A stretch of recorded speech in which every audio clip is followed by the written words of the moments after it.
From the Berkshires to the Sound, from wherever you live in MLB America, this is Inside the Parker. You give us 22 minutes and we'll give you the scoop on Major League Baseball. Now, here's Baseball Hall of Fame voter number 57. You have another hot take. Will not NOT make the playoffs. Shohei me the money. Rob Parker. Come on! I've been covering Major League Baseball for almost 40 years now. In New York, in Cincinnati, in Detroit, in LA. I love this game. Let's go! Welcome into the podcast, and I'm your host, Rob Parker. And what a show we have for you today. Before we even get started, remember, press this button, the subscribe button, so that you're always here, always up to date with all the best coverage of Major League Baseball. As you know, I've been covering baseball since 1986. I love the sport. This is the place for your baseball fix. Inside the Parker, sponsored by Cuffin Season. Lock in the flavor your taste buds will love at cuffinseason.us. Get yours today. And for an extra 10% off, use the code MLBBRO in all caps. Welcome into the podcast. I'm your host, Rob Parker, and what a show we have for you today. Coming up, we'll talk with Minnesota Twins All-Star right-hander Joe Ryan. He drops by. Plus, we'll talk with Justin Morris, a young baseball writer from MLB.com who experienced his first All-Star game this past week, plus a pushback and much more. Let's go. To lead off, it's Getting Robbed. And keep them up. Rob's hot take on the three biggest stories in Major League Baseball. Number one. The Baseball All-Star Game, which I attended in Atlanta, ended with a bang. I mean, literally with the swing off, the kind of home run derby. The National League wins it. Schwarber is the hero for the National League. And boy, it was exciting for fans to see an All-Star game like that. I remember being in Milwaukee when the All-Star game ended in a 7-7 tie. People were really bummed out. It just didn't feel right that a baseball game would end in a tie. But in this case, it was different for baseball, and it was enjoyable. Now, pump the brakes for all these people who are like, this is what they should do, for regular season games instead of extra innings. Now, I'm not a big fan of putting the runner on second base and starting there in the extra innings, but I do not want to see a home run derby to determine games. I really want full baseball games, regular season, for an exhibition game, for an All-Star game. This was special. This was excellent. This was fun, and that's what an exhibition is supposed to be. So I'm all in on the All-Star game being played this way. Regular season, playoffs, extra innings, no way, no how. Number two. We also saw in the All-Star game, the ABS automated ball strike. And guess what? There were 5 such challenges during the game. And I think it was 4-1 that they were overturned. And you know what? It was fine. One took 7 seconds. It should be really quick. I didn't have an issue with it. Again, this is not something that I want to be the norm, and we don't need umpires and just use that system. I don't want baseball to get there. And I just question, is it the pitcher who challenges the call? Should it be the catcher who challenges the call? Actually, he's catching the ball. He knows if it went over the plate or if it was high or low. Or is it the manager from the dugout? It didn't seem to interfere with the game, I must admit. I mean, there's a lot of changes going on in baseball, and I know they want to try to implement this at some point. And once you let the toothpaste out of the tube, it's hard to put it back in. So 5 such calls were challenged, and it didn't hamper or change the game or make me feel like, oh, this is ridiculous, this is taking forever. So it's going to stick around how much they use it and who is the one who challenges it and how many challenges you get a game. Because to me, I think you would want to save that for a big moment late in the game to get a strikeout, when it matters most, not using it early on in the game in the second inning or third inning on some call. It just depends on the circumstance. Number 3. Dodgers pitcher Clayton Kershaw, of course, a future Hall of Famer, got the commissioner's invite to the All-Star Game, and after, he got a nice ovation when he walked off after getting a couple outs to the crowd in Atlanta, and talked about the All-Star Game and how it is the best All-Star Game in sports. And we know that the other games, the Pro Bowl doesn't even exist anymore. They play flag football. We know about the hockey and the NBA. It's just there's no defense. Hockey games 14-11. It's not a hockey game. It's an exhibition, offensive exhibition. And the NBA, where the scores have reached 200 points. Obviously, that's not a real basketball game. No defense and a lot of threes. But baseball is still the same. They still play it. They still compete. Crow Armstrong made a diving catch in left field, which you normally just wouldn't do in an All-Star. He could have easily let the ball bounce for a double. Pitchers don't, throw softer to let guys hit it in the All-Star Game. They're competing. They're throwing their best pitches, things like that. So, and the ratings bear it out. Baseball had the highest TV ratings for an All-Star Game since 2017. Numbers were good, over 7.2 million people, which is by far the biggest ratings for any show on TV that night, and dwarfs all the other leagues, of course, when you talk about All-Star Game. So the All-Star Game is in a good place. The Derby did very well, and again, in a good place. Baseball, they've marketed and cornered the Derby All-Star Game way better than other sports. Here comes the big interview. Listen and learn. Oh, it's so good. All right, now let's welcome in Joe Bryant, All-Star pitcher from the Minnesota Twins. Joe, talk about your experience here in Atlanta and making the All-Star team. How's it been? It's been great. It's been super fun couple days. Really cool to be in the locker room, talk to all these guys that you see, get to do the thing all around the league, and go compete with them today and try to win a ball game here and have some fun and learn some things. How about the All-Star, the Home Run Derby, just watching that and seeing what that was like? What kind of experience was that for you? Oh, it was amazing. Getting to share that with Buck and his boys, and his family's here. Obviously, he's from Baxley, so he's close by, and I think it was just a cool moment for him and his family. And then obviously Cal's been having a great year, but just watching him go out there and do his thing and win it was really special. But Cam and Ara put on a great show as well. I didn't think he was going to get out of rhythm. It was pretty impressive to watch. Is it fun for a pitcher to watch the Home Run Derby? You know what I mean? Normally that's not something you would celebrate. Yeah, it's a little different. I guess I kept reminding myself, these balls have to be a little bit different, because we were just talking about it. It's like the low line drives just keep going. It was wild, but it was a great event, I thought, and it was great to be here. All right, last thing I want to just ask you about the team, and obviously the second half. You guys had some spurts this year. The Tigers put a pretty big lead. Where do you go in the second half? Can you think about wild card or making the playoffs still this team?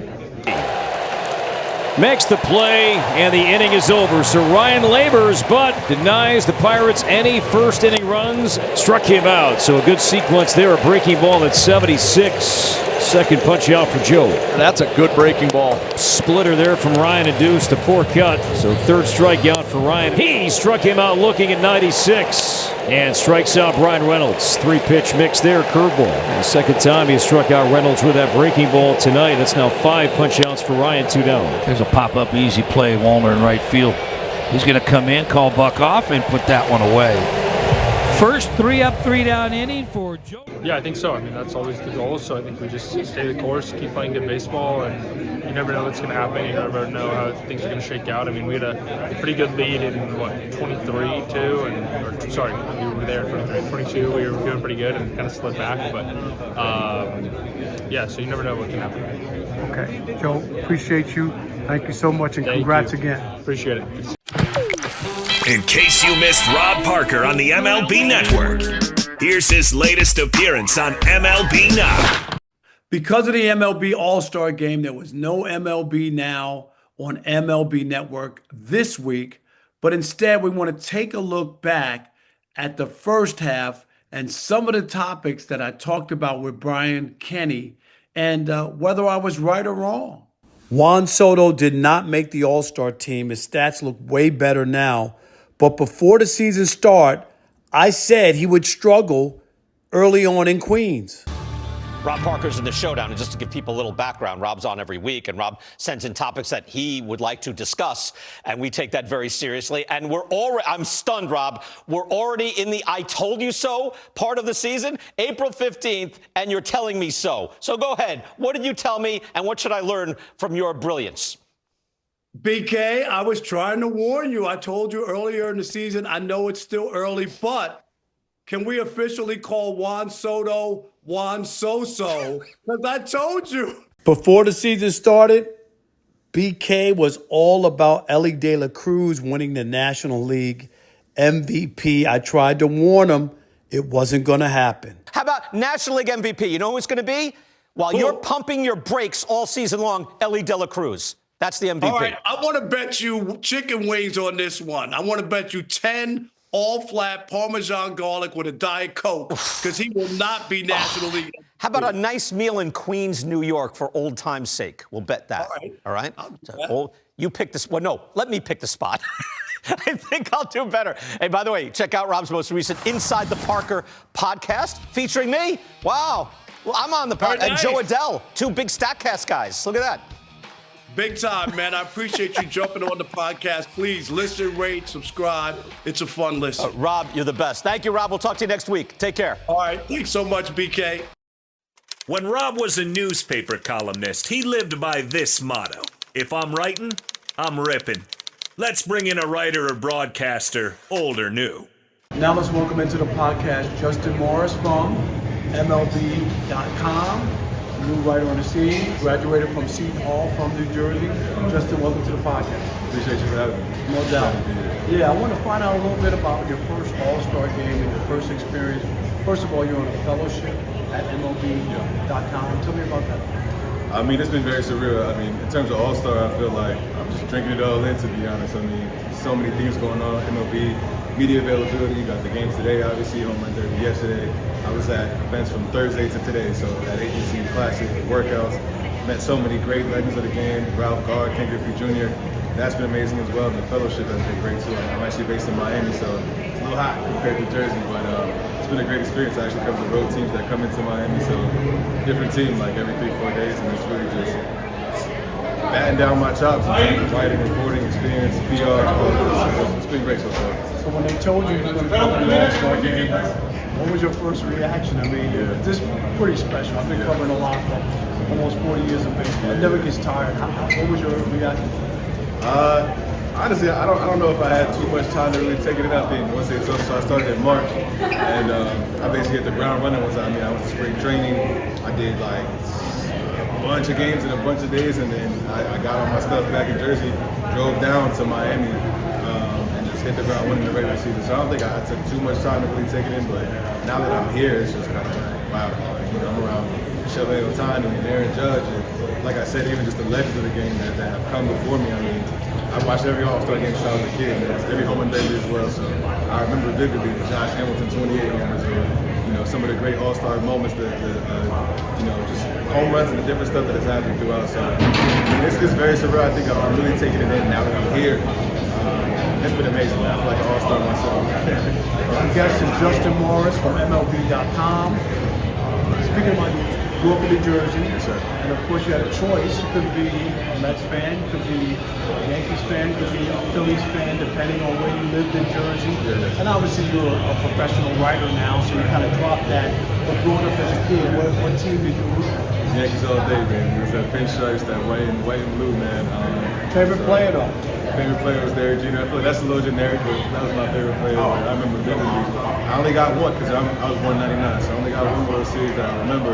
I've seen even, and I remember Robinson Cano to Mark Teixeira to end that against the Phillies was one of my favorite baseball movies. So a little up and down since then. Obviously, we got disappointment last year with the Dodgers, but I think we can go to the next. I don't want to say we because I write for MLB now, so I'll say they. No longer, right? You got to jump out of it. It takes you just getting out of school, so I do get it. But at some point, you know what? As a reporter for a long time, you just root for the fastest story and the best stories. Yeah, I mean that's kind of, I think up to this point it's I'm looking for the stories to kind of tell themselves. So if I have a good angle coming into some of the games, like, oh, you know, this person's mother is here, or you know, this person has this many hits to reach a milestone. I mean, you're kind of hoping that the story will tell itself. So I mean, it's a grind every day. I think, you know, I grew up playing the game as well, and What position did you play? so when I was a kid, if you're good, you're in the infield. So You were an outfielder? I was an outfielder when I got up into high school because they were like, you can run and you got an arm, so they put me in center field when I moved up to high school. But as a kid, I played shortstop and I pitched. Wow, last thing, ultimate job. I mean, to be a beat reporter, baseball columnist, what would be on? You just started. Yeah, I mean, I'm just getting started. I think beat reporting, there could be a lane for me in that. I think, you know, I would love to do the Yankees at some point. That would be amazing, man.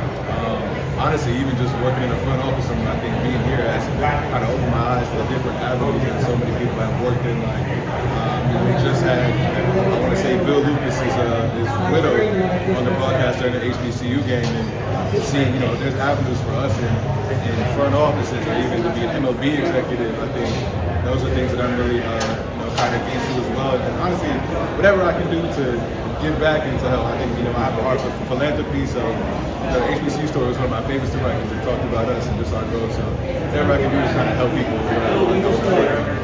Justin Morris from MLB.com joining us here on Inside the Parker.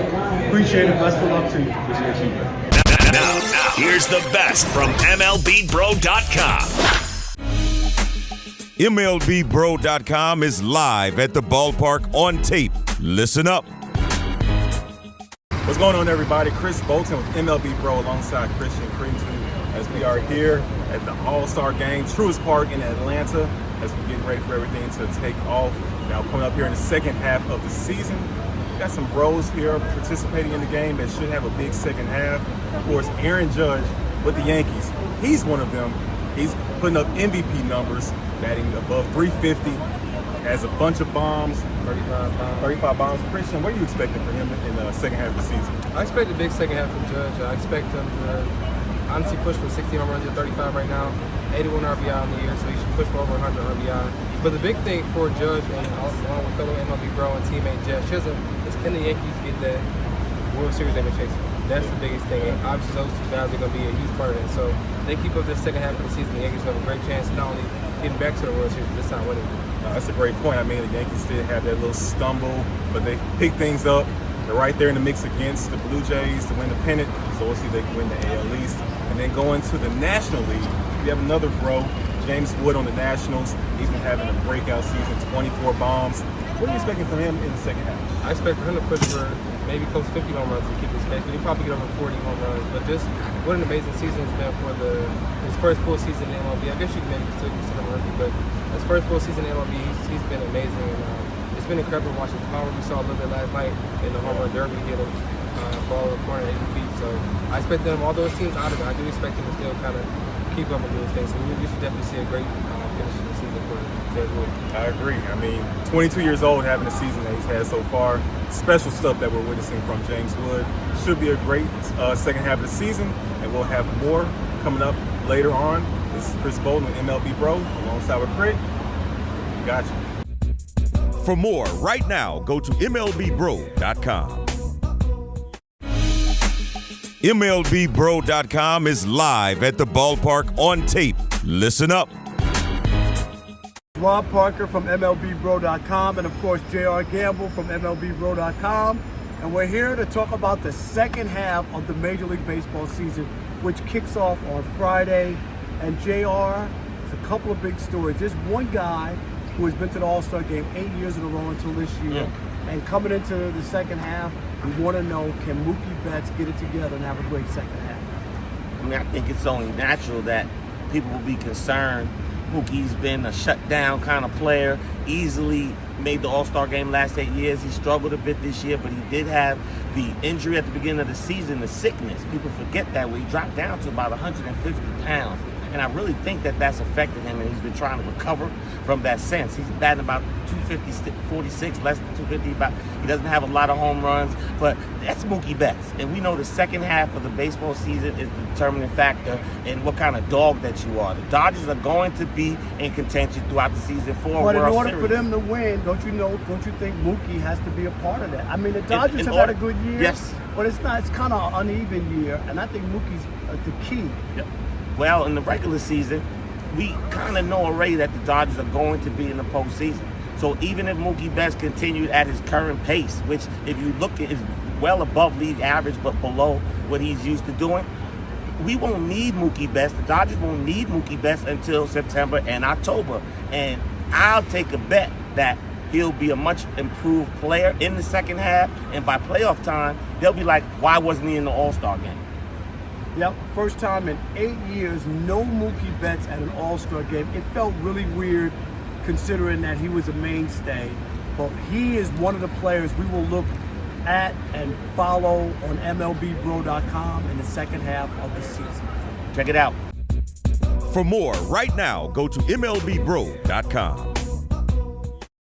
No! This is baloney! It's the Parker Pushback. Shut the up! Here, Rob tackles the outlandish takes in Major League Baseball. You idiot! Shut up! Today, I'm pushing back on those who are looking for the aha moment from the All-Star Game and a tribute to Hank Aaron. I happened to be in the ballpark. It was magnificent. I gotta admit, I did not look at, oh, well, they cut Vince Scully and the whole thing about a black man in the South and being applauded and cheered, which was not in the clip. I didn't miss it. It didn't hit me at that very moment. And then the other thing I thought, which was weird, if baseball really was trying to avoid any mention of black and white and because of the White House or whatever reason it was, they had the HBCU game on Friday, right? Featuring black schools.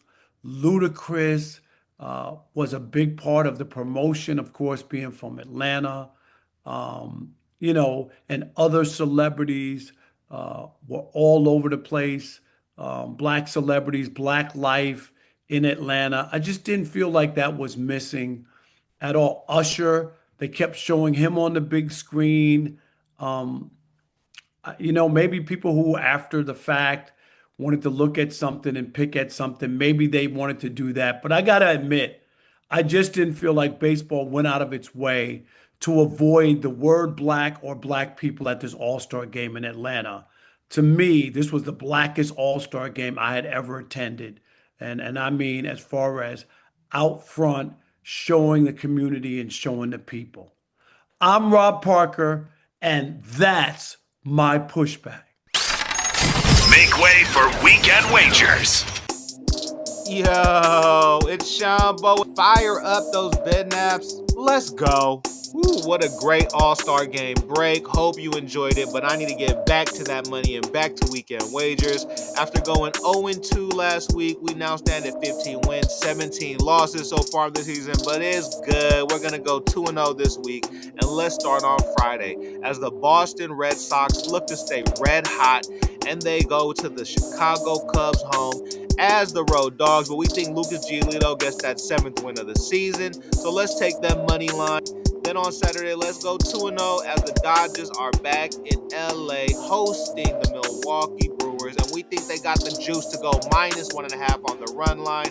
Go ahead and pick the... Hi, I'm Rob Parker, the founder and editor of MLBBro.com, where we cover black and brown major leaguers. 75% of the content will be about the current black and brown stars in Major League Baseball. The other 25%, we'll take a look back at some of the great black players. On the site, there'll be a ton of great written stories and videos and features.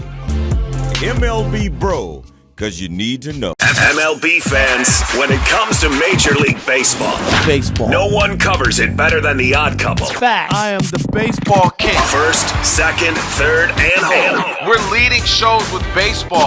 Game over. They don't watch it. They don't know the game. All in one place. Let's go! Right here on Fox Sports Radio. I love baseball.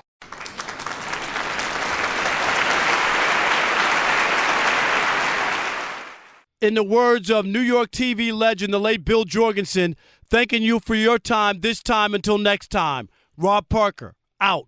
He can't get it. This could be an inside to Parker. See you next week. Same bat time, same bat station.